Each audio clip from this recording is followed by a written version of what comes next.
time to talk about Sonic the Fighters. Now, what is Sonic the Fighters, you ask? Well, it's an arcade fighting game released in 1996 by Sega where you play as an assortment of Sonic characters and beat the crap out of each other. See, in the 90s, fighting games were all the rage. Street Fighter II, Mortal Kombat, Killer Instinct, fighting games were on top of the world. So naturally, Sega had to have their own fighting game franchises. Enter Virtua Fighters and, by extension, Fighting Vipers. I've never played either of them. Well, nobody has, really. I mean, have you played Virtua Fighter today? On the totem pole of fighting games, these guys are on the bottom of the list, just above Clay Fighter and Power Rangers the Fighting Edition, and just below Teenage Mutant Ninja Turtles Tournament Fighter. So, Sega decided to take the Virtua Fighter engine and make a Sonic fighting game out of it. It was released in the US, but I never knew about it until years later when I got the internet. And I didn't play it until Sonic Gems Collection on the GameCube. The story involves Dr. Eggman finishing work on his Death Egg 2, and now Sonic and Tails must stop him. However, Tails is an idiot and only designed his spaceship to be big enough to hold one person. They also need the 8 Chaos Emeralds. Yes, I said 8. This game does break continuity. To defeat Eggman. Each of them have one, and the other 6 belong to the other characters you have to fight. So they all take part in a fighting game tournament to decide who the winner to get all the emeralds and face Eggman is. Hooray! Honestly, it's hard for me to review this game because I'm horrible at fighting games. I love them, but I'm awful at them. But I'll give it a shot. Basically, it plays like most other, arcade fighting games, but with Sonic characters. You can punch, kick, block, throw, do all that sort of stuff. Do character-specific moves, all that. The real appeal is that, well, it's Sonic characters. Not to mention, it's the first 3D Sonic game ever released. Each character has a wide assortment of moves and play different enough to make them unique, but similar enough that you can play any of them. It's like fighting game light. Sonic punches really fast and can do his normal spin dash stuff.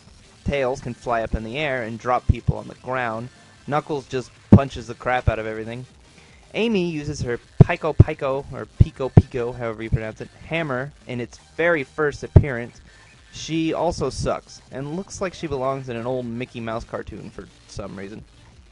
SVO the Chameleon from Knuckles Chaotix makes his second appearance, using his tongue and his horns as means of attack. He also has a pretty powerful pimp slap.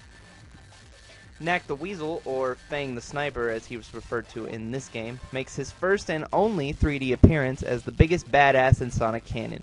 He can shoot his pop guns and bounce around. He's a boss. He's probably the best character in the game, really. He's really fast, pretty strong, and has projectiles. Then there are 2 new characters, because what Sonic game is complete without those? The first is Bark the Polar Bear, a bear wearing a beanie with really long, unnatural arms.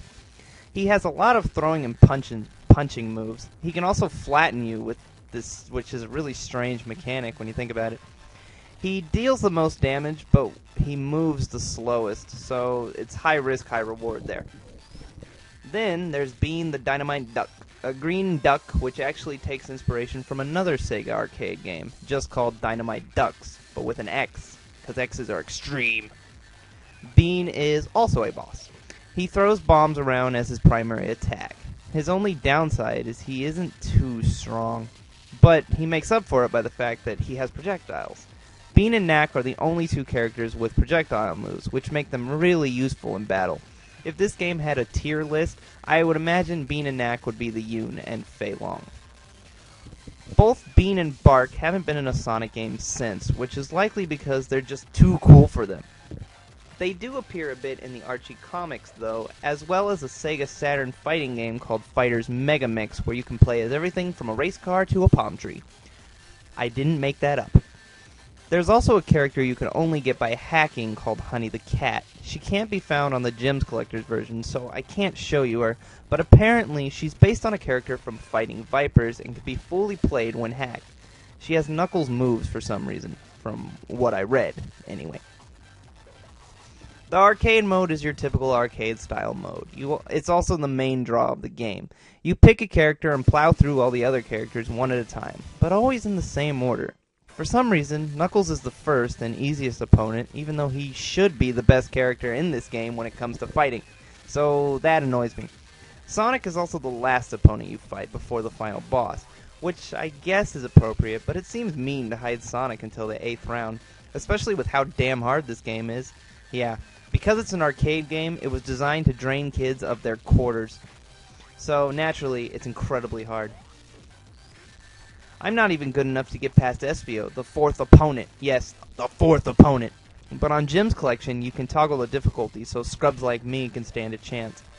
One thing I particularly like about the arcade mode is that when you get to the character you're playing as, Eggman shows up and clones you, trying to explain how it's possible for two of the same characters to exist other than pure laziness on the developer's part. Makes me wonder why Eggman never did this before. Could have solved a lot of his problems. When you beat Sonic, you get to Metal Sonic, the regular final boss. He's really hard. He's fast like Sonic, strong like Bark, can fly like Tails, and has a whole assortment of souped-up moves stolen right from all the other characters. Yeah, he's one of those fighting game characters. He's a big pain to fight, but once you beat him, you have to fight Dr. Eggman in some crazy mech battlesuit. This battle is really impossible, as Eggman is really strong, really fast, and you only get 15 seconds to fight him. That's insane. Though you can play as Super Sonic if you beat the game as Sonic without dying, and making it to Metal Sonic round 2. Take a shot every time I say Sonic. Don't expect any footage of that though, I already told you I'm not good at video games. One more thing I have to mention about this game before I finish this review is the music. The music in this game is awesome. Every track is pure Sega Arcade magic. My personal favorite is the Sonic vs. Knuckles fight music, but the Dr. Eggman, Knack, and Bark themes are also personal favorites. Overall, this game is pretty fun, but don't expect a deep, hardcore fighting game experience. It's a fighting game with Sonic characters, so you get what you pay for. It's more of a novelty than anything. Since it's an older fighting game, it's also relatively slow, which is sort of lame for a game based on Sonic. A fighting game, no less. It hasn't aged all that well, but it's at least worth a look for curiosity's sake. I still find enjoyment in it. So, check it out if you have Jim's collection, or a really good emulator.